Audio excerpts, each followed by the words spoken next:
Hi there, in this video, I will give you a quick guide on how you can use Spotter Studio. So please listen to every step and detail that I will be explaining so that you will be able to manage and analyze your content efficiently.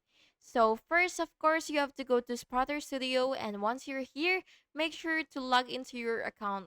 And once you're logged in, you will navigate through dashboard, and then you will click projects and then click create project.